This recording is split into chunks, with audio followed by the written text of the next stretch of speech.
Today's going to be a fairly short video talking about Clodius and his actions while he was tribune. So you may remember when we first introduced Clodius during the Bonadier scandal that Clodius was even a patrician. So this means that he cannot become a tribune, because you can only be a tribune if you are a pleb. So you're thinking, well, how could he be tribune then, Kay? Well, the answer is he was adopted. A bit weird. This happened not that often in Roman times, but it could happen. So you could be legally adopted by a member of a family from either class, and then through that adoption, you would then become a member of that class. So basically, Clodius was adopted by a plebeian family who were allies of him, and then he became a plebeian as a result of it. Now, that adoption can only occur when the Pontifex Maximus says yes, that it can go ahead. Now, who was Pontifex Maximus in this point? Well, of course, it's our old friend Julius Caesar. So obviously when we talked about in the previous video Caesar's consulship and his sort of growing annoyance with Cicero, according to Plutarch anyway, this is part of the reason why he decides to allow Clodius to become a pleb, so he can become tribune, in order to get rid of Cicero, according to the sources. So that's just kind of a context of this particular situation. And obviously remember, Clodius has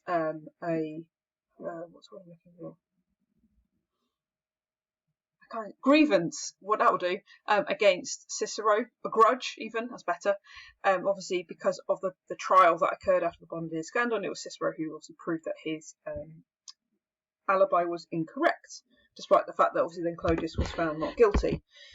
So Clodius has a bone to pick, and he's going to go after Cicero. That is his main thing. But he does some other law, sort of legislation while he is tribune as well. And some of it was quite good, and some of it was not so good. So he was elected tribune and immediately began to attack Cicero, raking everything up he could and inciting every type of person against him. So basically he starts to form some sort of groups and some gangs. He won over the people by laws passed in their interest. He had large provinces voted to each of the consuls, so we have Piso and Gabinius. Remember, these two were put in place by the first triumvirate. He organised numbers of the poorer classes into political clubs, provided himself with a bodyguard of armed slaves. Wow, there's quite a lot to unpack here. So he won the people over by laws in their interest. So there's quite a few laws that were passed. There was his most important one in terms of keeping the people happy, but also causing major problems in Rome, was a huge extension of the grain dole. So remember, if you were classed as urban poor, you had an allowance of grain per month to ensure that you didn't starve to death. So basically, Clodius extends this to a ridiculous level, and basically anyone over the age of 10 who qualified could get this grain, and he increased the amount of grain that was given in the dole. Now, obviously, this is going to make him really, really popular. Problem is, it's really expensive. And the inflation rate, I think they said for 1 month, was like 8%. If you don't know economics, inflation is price rises. And the UK government aims for about 2% over a year. So inflation in 1 month in Rome is estimated to be around 8%. Don't quote that in an essay. I remember reading it somewhere once.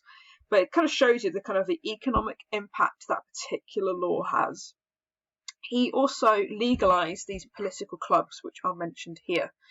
So these clubs are based around different artisans, and crafts clubs, as well as political groups and funeral clubs, which sounds a bit weird. Basically, these are clubs that working people would pay money into, and then if you became unemployed, they would then aid you. So kind of a trade union early beginnings. We have a similar style. Co-op is an example of this. Not a political club, but of that kind of concept. So these had been declared illegal sometime before Clodius's tribuneship. I can't remember when, off the top of my head. It wasn't that long before, because they had the potential to be used for political violence. So Clodius has these declared legal, and shockingly uses them for political violence. So he does exactly what he said he was going to do. There were some important senatorial laws as well, which are not really helping the people. These two laws I just mentioned do, but there were other things that he did. So he also passed a law that said that the two censors had to agree before they could expel any member of the Senate. So that would obviously make senators very happy, because it made it much harder to remove people from the Senate. He also said that you could not declare omens to close down business. So basically to stop people like Bibulus from doing what he did, but that law is not backdated. There is another law, which I'll talk about in a second. But those are the basics of the three. There's 4 main laws, and that's 3 of them. So the 3 men with the greatest power in Rome at the time were Pompey, Crassus, and Caesar. Yeah, Crassus was an open enemy of Cicero, although I should point out Crassus' son really liked him. But anyway, Pompey had a foot in both camps. That's interesting. So Cicero obviously is desperate for Pompey to be his friend and his ally. Well, Pompey's more on the fence, and Caesar was about to set out with an army to Gaul. Cicero therefore attempted to secure Caesar's favour. So remember, according to Cicero's letter, Caesar asked him to go onto his staff in Gaul, and according to Plutarch, it's Cicero who's after this particular appointment. Interesting. Which one's true? Don't know. He asked Caesar to give him an appointment for on his staff for an upcoming campaign, and Caesar agreed to do so. Clodius sees that Cicero's about to get away, and that so pretends that he wants to reconcile with Cicero, and he sort of blames that any of the sort of quarrel they had was on this lady called Terentia, who's Cicero's wife, and was really nice to Cicero and was like, "Oh, I'm really sorry, it's your wife's fault," blah blah blah blah blah. Gave the impression he was without any hatred or ill will for him, so he entirely dispelled Cicero's fears, and as a result, Cicero declined Caesar's offer of an appointment abroad and began to take part in public affairs. So Caesar was angry at this and encouraged Clodius to renew his attacks. Okay. Like I said, you've got 2 slightly different versions of the same story and about 3 different sources now. Caesar also turned Pompey completely against Cicero. That is definitely true. And this is when a really important law goes into place. So it was then made, a law was passed where it was neither right nor lawful for men to be put to death without a trial.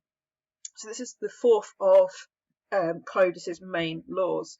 Now, this law is interestingly backdated.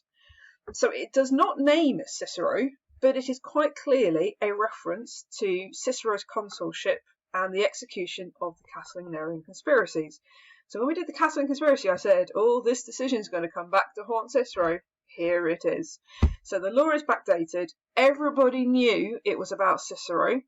Cicero knew it was about Cicero, and there was nothing Cicero could do about it. So part of the law is people who have done this have to be put into exile. And that is what Cicero then has to do. He has to go into exile. So the Senate is really upset about this. So the Senate seems to be still supporting Cicero's position. We just highlight that whole sentence. That people should go into mourning. And to sort of try and stop this, Clodius surrounded the Senate House with armed men. So again, we have this real growth here of political violence from Clodius. As a result, this is one of my favourite quotes of all time because it's a hilarious image. Many of the senators ran out, tearing their clothes and crying aloud. So they go out screaming, kind of tearing at their togas. If you know how togas are put on, I don't understand how you can tear at your toga because it won't just come off. They're really long and really wrapped around you. But anyways, it's an amusing image. What we have is obviously terror in the Senate, and the Senate seeming to have no authority because the senators just run away screaming. So then Cicero has to either go into exile or else meet Clodius with armed force, and that ain't going to happen. Now this is quite sad what happens next. So Cicero appeals to Pompey for help, but Pompey hides. So he goes out of the city, and Pompey wouldn't even listen to Cicero's son-in-law and couldn't face meeting him. And he's quite ashamed of himself because obviously Cicero had really kind of praised Pompey in the Senate and he'd helped him get the Lex Gabinia and Lex Manilia laws that gave him the commands. He'd always kind of promoted him. And this is how Pompey repays him, which is just literally to hide from him and refuse to talk to anybody. But obviously he is Caesar's son-in-law, and therefore he cannot do anything about it, so his hands are somewhat tied. So as a result of that, Cicero is forced to go into exile because of that 4th law. So after he's driven out of Italy, because Cicero has to leave, he goes to Greece, Clodius burns down his villas and burnt his house in Rome. And sort of just to make a final point, On the site, he builds a temple to Liberty. So the idea that, remember, under Cicero's consulship, he was seen by Caesar and some of his supporters as being a tyrant because of his execution. Hence why there's this liberty of being freed from the tyranny of Cicero, which is a bit harsh. So then he starts to do all sorts of other behaviours that sort of alienate lots of people. So his conduct terrorised the nobility. Okay, it doesn't need an explanation. He swept the people along with him in an unbridled course of extravagant action and insolent behaviour, so gang violence. He then turns on Pompey, violently attacking some of the arrangements made by him for the countries conquered by him on his campaigns. So basically he starts to sort of attack the eastern settlements. And it's at this point, understandably, that Pompey sort of is really annoyed with himself about how he'd abandoned Cicero. And so he then starts to try and get Cicero recalled. Now, this takes a little bit of time, but Cicero's basically out of Rome for about a year at the most, maybe slightly long, about a year. So he is recalled very successfully, and it's partly to do with Pompey's help that allows him to come back, but we'll talk about in a second. So Clodius, of course, opposed all such plans. He evaded. Senate decided that unless Cicero was allowed to return, they would refuse in the meantime to ratify any legislation or to transfer any public business. So now the Senate is taking some kind of action, and they're trying to sort of stop the failure of the Republic and try and sort of counter what Clodius is doing. However, the disorders increased to such an extent that tribunes were wounded in the forum. Remember, tribunes are protected by the gods. And Cicero's brother Quintus is left lying amongst the bodies of the dead. So basically, there's this massive gang war that occurs in the city during this time. And it's all to do with trying to get Cicero recalled. And it got to such bad that there was almost pitched battles in the forum between Clodius' supporters and sort of people who were supporting Pompey or Cicero in exile. And there was this pitched battle, and there were literally kind of bodies in the forum. There's a speech later from Cicero talks about gang violence in general terms, and it will mention this in more detail. And Cicero's brother was caught up in this violence, and he was nearly killed. And he only survived because he literally kind of hid himself amongst the bodies. It was that bad. Now, because of this violence, understandably, there's a change in popular feeling here. It's one thing to support a political thug like Clodius. It's quite another to have battles between gladiators in the forum. So he starts to lose supporters.